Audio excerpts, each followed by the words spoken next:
Okay, so we can cross from this side, but look how far over it is to have the access on the other side. So we might have to do a bit of a run. Or plow through the snow. So my name's Helen, I'm a social work student at York University. My name is Michael Oluwaji. I'm a student of York University. So our group decided to look at accessibility or inaccessibility within the TTC. The aim of our project was to film one of us traveling in a wheelchair from Young and Bloor up to York, taking the trip that I take a couple of times a week, which takes me about 45 minutes to an hour to get there, to see how long it would take if somebody were using a wheelchair.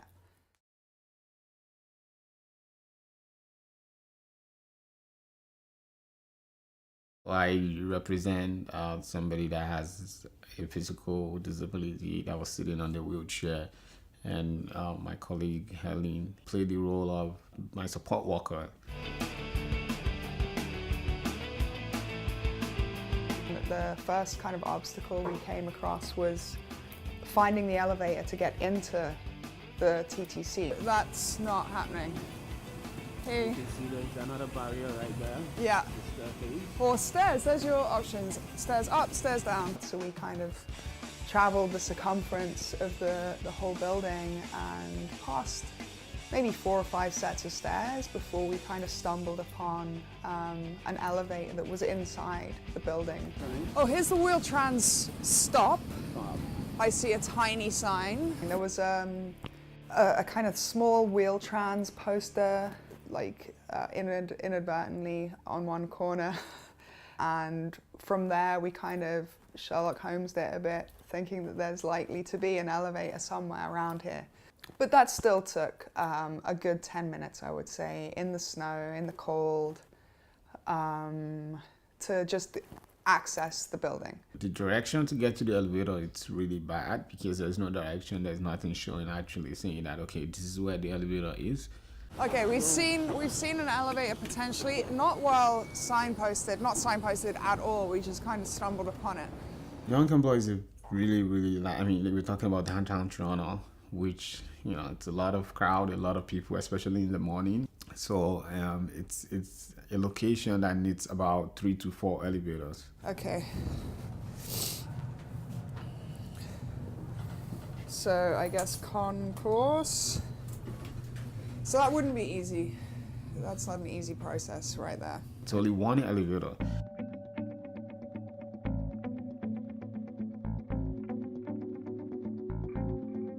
Didn't have to pay for that, so that was nice of him. Okay, awesome. Yeah, so this is really tiny. Yeah. And it can't even fit. Like, for example, if there's a 2 wheelchair person, Yeah. one has to wait for the other one to go first. A number of times I've been here with a friend of mine who uses a wheelchair and it just hasn't been in service. And when you ask people about when it's likely to be fixed, it could be up to like 6 weeks, 6 or 8 weeks. So what is supposed to happen in that time is a mystery. So we're looking now for another elevator. Okay, over here, because we have to get down one more level. So again, like fingers crossed this one is actually working today.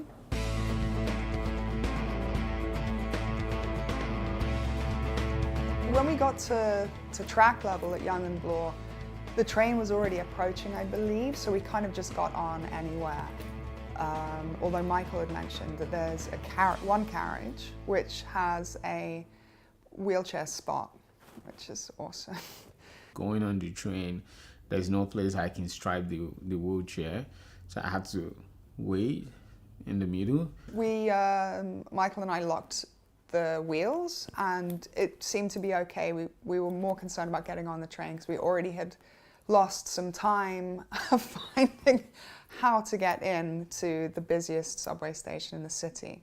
So here we are, we made it on. That's, what did that take? That took about 20 minutes. That usually takes me about 3 minutes. Clear the doors, leave the doors alone, please. Stand clear of the doors. So how many, we've taken 2 so far, 3 so far. Yeah. Grateful that all of them are working. We'll catch the next one, it's all right. Yeah. I feel like saying for shame to the woman who walked in with her coffee and didn't get off the elevator, even though she's quite clearly able-bodied. It wasn't until we got to St. George Station that we started to look along the subway station for signs to tell us where the carriage, which houses the wheelchairs, is. So we did the length of that, and the train started to come in, so we just ended up deciding to get on the train wherever it pulled up, and as it turned out, on the train there was like a little wheelchair emblem.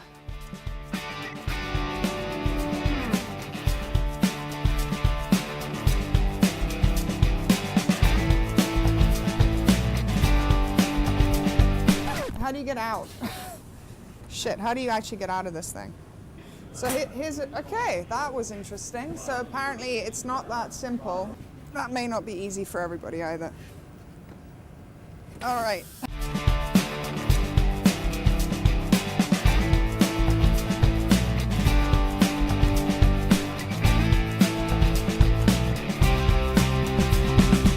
Right? Yeah. Upstairs. Oh, it's So it. it. Oh, thank you. The next step, down to you is to catch the bus. Okay, good. So Good Samaritan just told us that we have to go Up more. More. Go up more. When the bus did finally come, there was a problem with the ramp. A ramp kind of flips out to make the bus accessible. The bus lowers and then a ramp flips out. The ramp was a bit stuck, so the driver had to give it like a good kick and a bit of a jump to try and get it to touch the ground, which it still really wouldn't do. So he had to stand on it to put weight on it. So we got on. That wasn't, we got on. We made it. It wasn't amazing. we got on. The driver was actually talking to my support worker, which is my colleague. And, all question and answer was being thrown to her rather than asking the person sitting down. I can talk. I know what's in my surroundings, what's going on.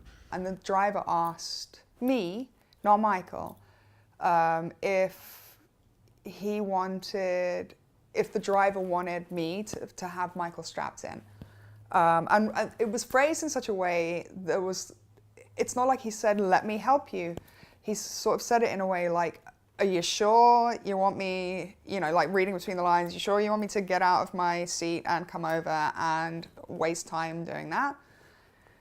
And I said, yeah, sure, pretending that I ignored the undertone. Okay, if you have to secure everything. Yeah. You don't have how. Let's secure everything then. I'm sure it was interesting for Michael to be in that situation. I feel neglected. I feel unwelcome into the society. If I'm the person on the wheelchair and the driver is not talking to me directly, the driver is addressing the person that is supporting me, so I'm not part of the discussion. That's lack of social inclusion. How often do you have people with accessibility issues on the bus? So it depends on the route. Yeah. Rarely on this route, and even more rare that someone has to be strapped in. Right. You're usually fine just holding on. Oh, okay. So yeah, it's a rare occasion, like once in a blue moon. But Okay. I've had times where I've been on the route and it's been like 3-4 times with a wheelchair on Okay. the bus, like Yeah. on and off. But it's very rare to be strapped in. That's a little bit rusty. Okay. But you were fine though? Yeah. Okay, that's good. And it I didn't appreciate move. that though. Okay. Yeah. Awesome. York University did not salt the Commons area where all the buses stop, and I've noticed when I'm walking that it's quite slippery and trudgy. I didn't realize how hard it would be to help somebody in a wheelchair. I've got a bit of a backache today because I was trying to push Michael, who's not a huge guy. The bus ride is not bad. Yeah. takes time. So I'm guessing it takes us about 2 hours, 10 minutes to get from Jorgenbloh to York University. The driver was helpful, Yeah. but I feel like TTC needs to know that they need to orientate their driver Yeah. often. Well, I think there's disability training, they call Yeah. it, but it's not mandatory. And like he was speaking to me instead of about Instead of, you, yeah, you which know, was talking. really condescending. Yeah. And now we're here. As a social worker, one of my goals is to advocate for people with developmental disability in every area, not only accessibility area. One of the big issues is funding. How can we get funding to provide more accessible buses, elevators, train? Streetcars are impossible. Like, streetcars are completely inaccessible. So if you want to get along Queen Street, along Dundas, along College, King Street, you're not doing it. On my way back, I found out that the new train doesn't even have any safety precaution on how to strap a wheelchair in the train. The new trains, I noticed for myself, are actually worse all round. As soon as you get on to one of the new trains, in front of the doors, and for a good, I'd say 12, 14 feet, there's actually nowhere to hold on to. So there's a big area on the train where you have to kind of flatten your hand and like rigid yourself up and hope that you don't fall over. So that's worse. But also we saw on the way back, we came back on one of the new trains, that they've taken away the locking device, the wheel lock device altogether. Now you just lift up a chair and away you go. So there's no point in even having that. Like, the chair lift up thing is just going to frustrate people who are sitting there already. I think the only point in having a bench seat that lifts up is that you get the wheelchair out of the way a little bit. I know that on the TTC website they talk about becoming more accessible. So their plan at some point, whatever that means, is to create more accessible stations. I know right now that there's a big gap, especially in the East End. Once you get past Broadview, there aren't too many accessible subway stations. And I know Pape has recently been revamped. Still no elevator though. It's on the plan. There's a poster at Pape Station that says it's still in the plan. Whether or not that will come through, who knows? I don't know why that wasn't done first though. I feel like that should be the priority. And the fancy tiles and the nice blue paint they've got going up the stairs should be maybe secondary, I think.